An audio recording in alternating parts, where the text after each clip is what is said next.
présentation que tu vois là, c'est moi. Même si il est chiche, comment il va d'abord bien te recevoir parce qu'il sait que c'est un autre milliardaire qui vient s'installer à côté de lui et tu peux manger après, tu enlèves la veste, tu jettes. Quand tu as bien mangé, tu as encore quel problème. Je suis au téléphone et tout. J'espère que les gens ne se sont pas encore arrivés et je ne laissais pas entrer tout le monde. Ça, c'est un événement, il y a des autorités ici. Oui. Parce que si tu mènes des gens là-dedans, soit si tu vas finir en cellule. Quand je commence comme ça, M. Bergeon dit ça, c'est l'organisateur. Il faut faire très attention. Tu te retrouves en salle, M. Berti. Et je cible quelqu'un. Tu as dit, pourquoi vous avez posé le 26 là? Là, ça c'est le petit frère de M. Tchop. Voilà, Tchop va arriver, il va s'asseoir là-bas. Et il y a le Berti qui arrive. La table s'est changée, moi le vin. C'est comme ça que les gens se précipitent. Ils disent, écoute, je vous suis au moment, ils ont porté plutôt ceci. C'est comme ça que je peux laisser même au magasin. Mais attends, comment vous pouvez être dans l'organisation d'un mariage et monsieur X arrive le jour de la soirée, pardon, et il commence à vous dire pourquoi tu as mis les vins ici, pourquoi? Madame, j'ai une liste préparée à la base. J'ai le B à bas de l'événement. J'ai la photo du défunt aussi, c'est par exemple un deuil. J'ai la photo de l'ancien grand-père que j'ai collé sous l'affiche. Oui, et quand je vous présente tout ça, je vous dis voilà, il y a tout présent, même par mon, je vous montre certaines photos et des personnalités. Oui. En fait, la technique, c'est de mettre le doute dans les gens qui sont là. En fait, tu as tellement d'éléments que la personne dit que si le gars s'il fait ça, certainement il doit être un grand frère quelque part. Et par moment, quand ça cherche à échouer, j'ai d'autres astuces. J'ai par exemple mon téléphone et mon collègue.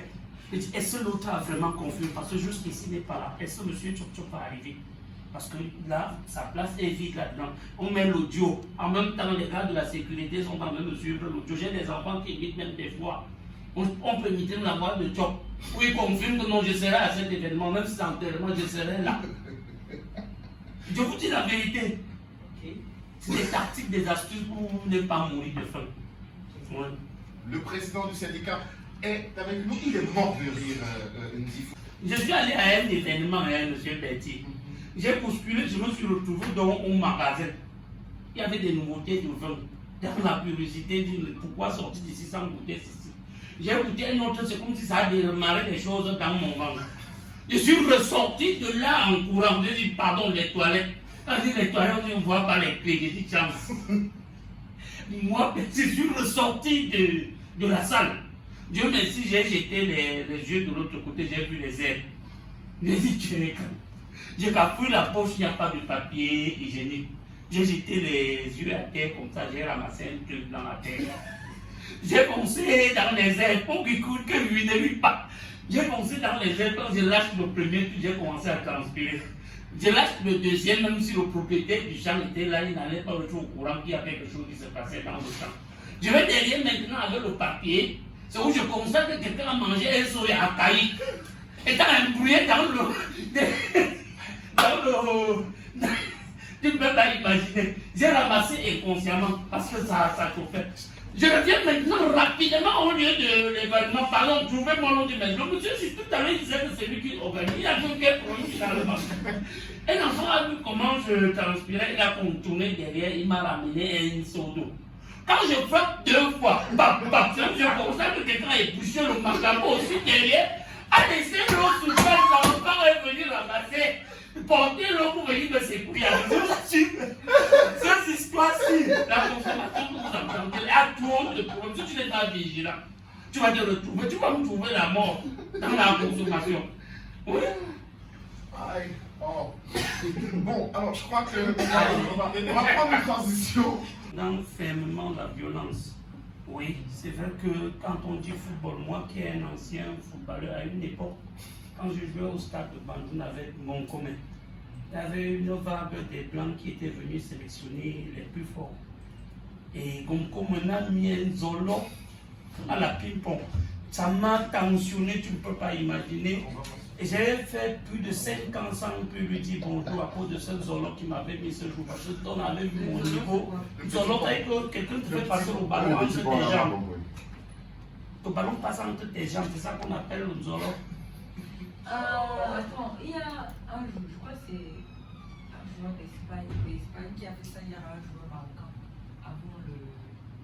avant les tirs au but. Mais il a raté, il a quand même raté. Il a pas Il y a un joueur coréen qui a fait ça à Neymar aussi. En passant. Ça arrive tout le temps, même au plus grand. C'est un geste qui énerve.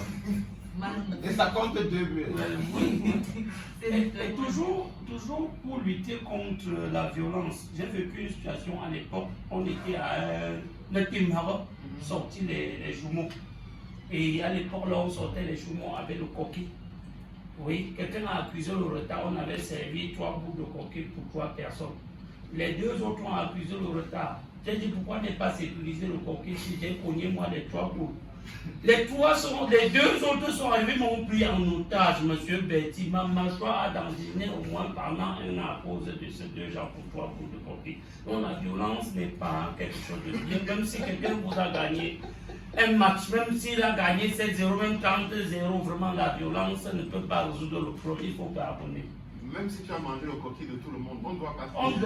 Vous allez m'opérer parce que j'ai mangé le coquille, monsieur Betty.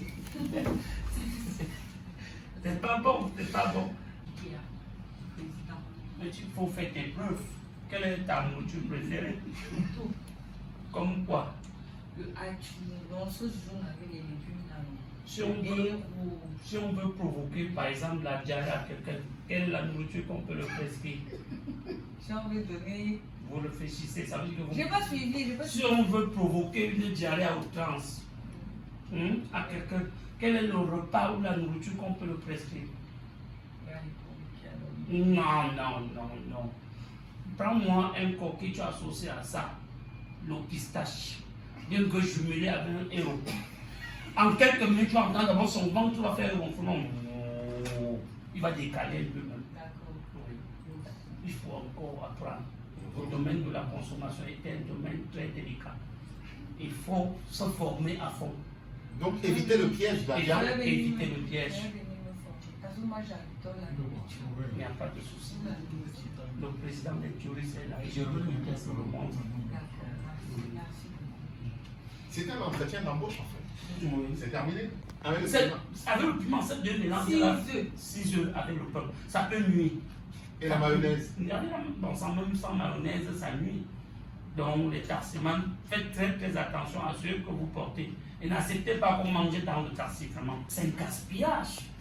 Je suis en train d'aller à l'ouest avec Bertie Bertrand, il est véhiculé, je suis véhiculé. Je laisse ma voiture, je pars dans la voiture de M. Bertie Bertrand. Moi, j'ai laissé ma voiture à l'ouest parce que le doyen Figontra a été à l'ouest. J'ai dit pourquoi prendre la route? Mieux je voyage dans sa voiture. Voilà. Et on a voyagé ensemble, j'ai garé ma voiture chez moi. Il y en a des gens dans le même immeuble qui travaillent dans le même quartier, dans la même entreprise. Mais chacun démarre sa voiture le matin. C'est incroyable. Alors, on parle de vivre ensemble, je pense qu'il faudrait peut-être revoir ça. Donc le vivre ensemble, c'est autre chose. Mais je veux dire qu'on devrait intégrer le système de covoiturage. Nous travaillons dans la même entreprise, on a les mêmes horaires. Et chacun démarre sa voiture. On va lutter contre les embouteillages. Et la police me dit que j'ai non payé ma voiture, pourquoi? Pour garer, je pense qu'il y a un sursaut de guerre aussi parfois. Mais c'est bien de le dire. C'est bien de le dire, je ne sais pas. De temps en temps, vous changez de voiture. C'est-à-dire qu'aujourd'hui,